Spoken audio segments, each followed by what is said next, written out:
I would like to call to order the special scheduled board meeting of the Paris Union School District number 95 Board of Education for Monday, August the 15th. Let the record show that all members are present except for members Arbuckle and Tuttle. The voting sequence for this meeting is as follows: Furnish, Hassler, Isaac, Bailey, and Davis. Audience to visitors. Does anyone in the audience like to address the board today? You'll come back to it later, I'm sure. Yes. Fine, thank you. Mr. Davis, I would like to address the board. Yes. I just wanted to let you know that we're having our open houses for the elementary schools and the middle school the next couple of days, and invite you to those open houses. Memorial has theirs this evening from 4:30 to 5:30. Wentz is also this evening from 5 to 6.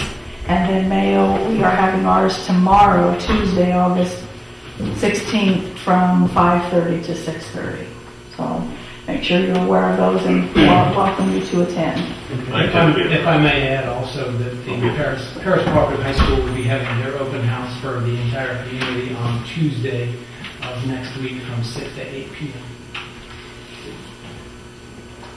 Consent agenda. There's no consent agenda today. Secretary's report, Mr. Bailey. Yeah, I got a card here. And it says, thanks so much for the food and accessories that we received immediately following my mom's passing. It was truly appreciated. It said, thank you also for the planner at the funeral. She was truly blessed with many flowers, and it made her passing more beautiful. Thanks for remembering myself, my family so kindly. Sincerely, Sue Furnish.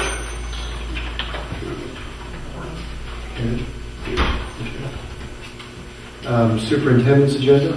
Mr. Davis, the first item on the agenda is the legal requirement to put in front of the public for 30 days a tentative budget. I have the tentative budget who will lay in the superintendent's office for the next 30 days. General state aid figures have been calculated, and even though there is a decrease statewide of about 5%, Paris District 95's decrease in that is actually very minimal because of changing demographics within our district with student population and free and reduced numbers. The actual hit Paris 95 takes is actually a little under $7,000 if I remember correctly. It's actually very small. So with that, we have kept expenses approximately the same. We're going to look at amending the budget as we go forward when we get categorical reimbursements. The state has changed the way they're doing that this year, and that we have to let the state know when we've incurred those expenses and send those on to after we've paid for them. So according to Roger Eddy, the disbursement should be regular because they've been made part of the revenue stream of this year's state budget, but we'll let that actually take place before we confirm that we are going to receive all those categoricals. But he has said that we'll probably receive all of our state aid payments, and again, using the idea that the state legislature has actually put forward a budget that matches revenues, and he says revenues are with projections at this time. So hopefully the budget will be a little bit less of a guess this year in what we're going to be receiving from the state. Anyway, you have in front of you the tentative budget for Paris Union District 95, and I would ask that the board approve that tentative budget. And there will be a public hearing before it is approved as the official budget at the board meeting in September. So, Second. any discussion? I would ask, it looks like we get about 22.69% from state, or excuse me, from local, and the rest is other sources. Correct. So less than a quarter of our budget comes from Yes, local tax. and that's been a figure that's been about the same between 22 and 24% for the last 10 to 15 years. Anyone else? If not, Furnish, Yes. Hassler, Yes. Isaac, Yes. Tuttle, Yes. Bailey, Davis is yes. Also in your packet is a recommendation from Mrs. Ogle to employ Lundy Plummer as an aide in the BD classroom at Mayo Middle School. Lundy is the hours necessary to meet the state requirements for paraprofessionals, and I would ask that the board approve the employment of Lundy Plummer as a special education aide at Mayo Middle School for the 2011-2012 school year. So moved. Any discussion? If not, Furnish, Yes. Haslett? Yes. Isaac? Yes. Tuttle? Yes. Bailey? Yes. Davis is yes. That concludes the agenda that I have for you, Mr. Davis. Any report of committees today? Public hearings and petitions? Unfinished business? Matters for follow-up? New business? Right to revert to prior order of business?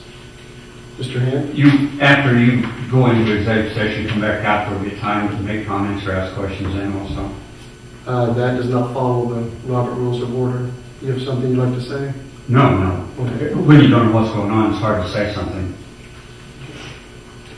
Executive session. I move that this Board of Education hold a closed meeting in order to consider information regarding appointment, employment, or dismissal of any employee or officer. We have a motion? Second. You move. I move, second. Furnish? Yes. Haslett? Yes. Isaac? Yes. Tuttle? Yes. Bailey? Yes. Davis is yes. There will be action, and then I have a statement prepared I'd like to read to the audience. We'll go to executive session.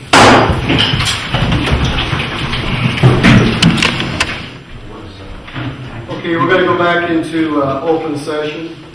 And at this time, I would move that the board employ Connie Sutton to serve as interim superintendent for the 2011-2012 school year at a salary of $50,000, and Carol Jones to be employed as curriculum coordinator for the district at a salary of $36,000. Do we have a second to the motion? Second. Any discussion? If not, Furnish? Yes. Hassler? Yes. Isaac? Tuttle? Yes. Bailey? Yes. Davis is yes.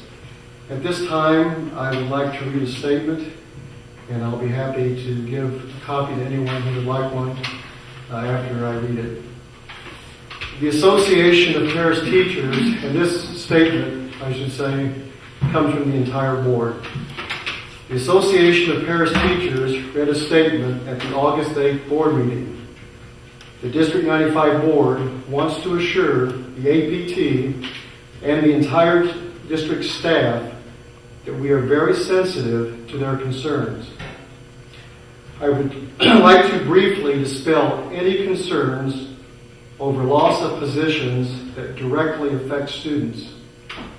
We did lose a kindergarten teacher through retirement this year, but that position was indeed replaced, and a first grade teacher moved down at her request to fill that position.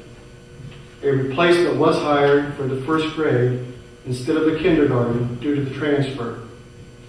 The need for an additional section of kindergarten is evaluated each year depending on enrollment figures, and that is being evaluated by the building administrator, as has been the practice in the past. The other reading positions that were referred to as not being filled have nothing to do with budget constraints. The district went to a school-wide Title I configuration this year from targeted assistance. We have not had our grant from the state approved yet to allow us to hire the additional 9 positions as requested in the grant. This is just a formality, and the building administration has already been interviewing and will have staff ready for the board approval upon notification of the grant approval. We will get this approved, but have to make minor adjustments to the grant. We expect to receive this any day. So rest assured, these positions will be filled. We will put procedures in place to ensure the association receives even more information from the board and administration this coming year. We want all staff members to feel that they have accurate and updated information. Concerning administrative positions in the district, we as a board have considered options for fulfilling the superintendent's position, as well as discussing the continued need for a part-time curriculum position.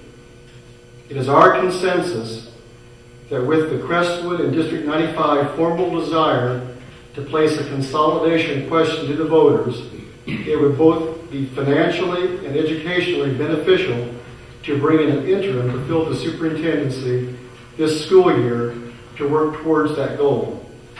Mrs. Sutton has proven herself as an accomplished administrator and will be able to benefit both financially and educationally by asking her to fulfill this position. We have employed a part-time curriculum person for several years to ensure curriculum coordination and assist the district in keeping aligned with the state standards. Ongoing staff development is needed to ensure we are meeting the needs of our students as evidenced in positive test scores. In the past, the district had a full-time administrative curriculum position. We have saved significantly by having a part-time person the past several years. We feel that it is in the best interest of the staff and students to employ Carol Jones to fill this part-time position for the school year. Her main responsibility will be to assist the staff and administration in working on the Common Core standards required by the state. Her past experience and success speaks for itself. She will be available to work with Mrs. Perry to offer advice in her first year as principal at Wentz.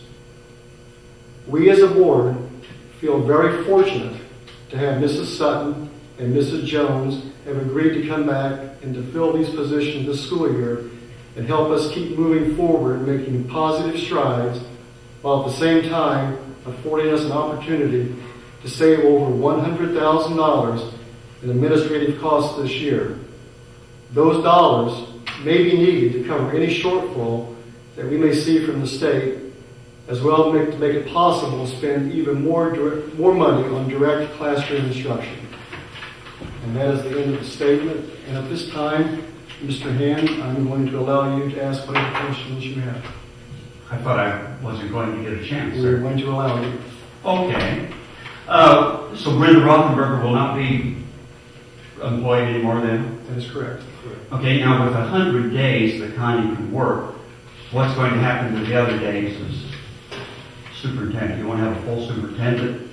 We have been assured, well, Mrs. Sutton. I can be available and volunteer my time by phone, by internet, as much as possible. I will assure the district that needs are met. Much of what I have to do, so many times, is on phone or through emails.